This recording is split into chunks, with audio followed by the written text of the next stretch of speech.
తెలంగాణ రాష్ట్రంలో ప్రజాప్రభుత్వం రేవంత్ రెడ్డి గారి నాయకత్వంలో నేతృత్వంలో తెలంగాణ రాష్ట్రంలో కాంగ్రెస్ ప్రభుత్వం చాలా ప్రజాస్వామ్యబద్ధంగా ప్రజాస్వామ్యానికి లోబడి చాలా పారదర్శకమైనటువంటి ఎలక్షన్ నిర్వహిస్తూ ఉంది కాబట్టి ఫ్రీ అండ్ ఫెయిర్ ఎలక్షన్ జరగాలని చెప్పేసి కాంగ్రెస్ ప్రభుత్వం భావించింది కాబట్టి ఎలక్షన్ కమిషన్కు పూర్తి స్థాయి స్వేచ్ఛ ఇచ్చి తెలంగాణ రాష్ట్రంలో ఎలక్షన్ జరుగుతూ ఉన్నాయి.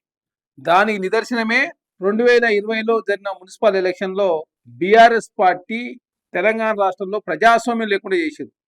ఆనాడు 80 కౌన్సిలర్లు కార్పొరేటర్లు సంబంధించి యునానిమస్ జరిగినాయి. అదే కాకుండా అందులో 77 బీఆర్ఎస్ పార్టీ కైవసం చేసుకుంటే 3 ఎంఐఎం పార్టీ, అంటే ఆనాడు ఎంఐఎం పార్టీ కావచ్చు బీఆర్ఎస్ పార్టీ కలిసి పోటీ చేసిన పరిస్థితి. దాదాపు 80 స్థానాల్లో యునానిమస్ అయినాయి. దానిలో 77 బీఆర్ఎస్ పార్టీకే ఏకగ్రీవమైనవి. కానీ కాంగ్రెస్ ప్రభుత్వంలో మొత్తం ఏకగ్రీవైన 14 కౌన్సిలర్లు, అందులో కాంగ్రెస్ కు 12, బీఆర్ఎస్ పార్టీకి 2. అంటే ఎంత డెమోక్రటిక్ వేళ కాంగ్రెస్ పార్టీ ప్రజాస్వామ్యబద్ధంగా ప్రజాస్వామ్యం లోబడి చాలా డెమోక్రటిక్ వేలు తెలంగాణ రాష్ట్రంలో ఫ్రీ అండ్ ఫెయిర్ ఎలక్షన్ జరగాలని చెప్పి కాంగ్రెస్ ప్రభుత్వం భావించింది. కాబట్టి ఎక్కడ కూడా బలవంతపు ఏకగ్రీవాలు లేకుండా, ఒత్తిడి లేకుండా, బెదిరింపులు లేకుండా చాలా పారదర్శకమైన ఎలక్షన్ జరిగే ప్రయత్నంలో భాగంగా కాంగ్రెస్ ప్రభుత్వం ఎలక్షన్ కమిషన్ నిబంధనలు ఎక్కడ కూడా అతిక్రమించకుండా చాలా పారదర్శకంగా జరిగే ప్రయత్నం కాంగ్రెస్ ప్రభుత్వం చేస్తా ఉంది. కానీ బీఆర్ఎస్ పార్టీ దీన్ని రాద్ధాంతం చేసే ప్రయత్నం, అపవాదాన్ని కూడా కాంగ్రెస్ పార్టీకి నెట్టే ప్రయత్నం వాళ్ళు చేస్తా ఉన్నారు. వాళ్ళ ఆయనలో చేసిన తప్పులన్నీ వాళ్ళే చేసి ఇప్పుడు కాంగ్రెస్ ప్రభుత్వానికి తప్పులను కాంగ్రెస్ పార్టీకి వాళ్ళలాగా మేము తప్పులు చేస్తామని చెప్పేసి ఆపాదించే ప్రయత్నం చేస్తా ఉన్నారు. అదే కాకుండా కాంగ్రెస్ ప్రభుత్వం అధికారంలోకి వచ్చి 2 సంవత్సరాలు అవుతా ఉంది.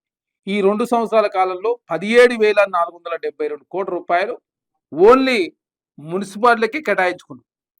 అది కూడా 138 మున్సిపాలిటీలు, అదే కాకుండా కార్పొరేషన్లు. నిజామాబాద్ లాంటి కార్పొరేషన్కి అయితే ఏకంగా 60 వార్డులు ఉంటే ఒక్కొక్క వార్డుకు ₹1,00,00,000. నల్గొండ లాంటి మున్సిపాలిటీ కార్పొరేషన్ అయితే 220 కోట్ల రూపాయలు ఓన్లీ అక్కడ ఉన్నటువంటి కోమటిరెడ్డి వెంకరెడ్డి గారు రాష్ట్ర ప్రభుత్వంతో ఒప్పించి 220 కోట్ల రూపాయలు అక్కడ ఖర్చు పెట్టిన పరిస్థితి మనం చూస్తూ ఉన్నాం. అదే కాకుండా తెలంగాణ రాష్ట్రంలో కొత్తగా మున్సిపాలిటీలు అయితే 15 కోట్ల రూపాయలు కేటాయించుకొని, కార్పొరేషన్కి అయితే 30 కోట్ల రూపాయలు, అదే కాకుండా పాత మున్సిపాలిటీలకు 15 కోట్లు, పాత మున్సిపాలిటీలలో ఏదైనా గ్రామాలను విలీనం చేసినట్టయితే 20 కోట్ల రూపాయలు కేటాయించుకొని మౌలిక వసతుల కోసం రాష్ట్ర ప్రభుత్వం ఖర్చు పెడతా ఉంది. దానిలో భాగంగా ఇప్పటికే డ్రైనేజ్ కావచ్చు, జంక్షన్ల డెవలప్మెంట్ కావచ్చు, అంతర్గత రహదారులు కావచ్చు, చెరువుల పునరుద్ధరణ కావచ్చు, డబుల్ బెడ్రూమ్ ఇళ్ల కాలనీలో కనీస వసతుల కోసం రోడ్లు కావచ్చు, ఇవన్నీ కూడా దాదాపు తెలంగాణ రాష్ట్రంలో 2,432 పనులు జరుగుతాయి.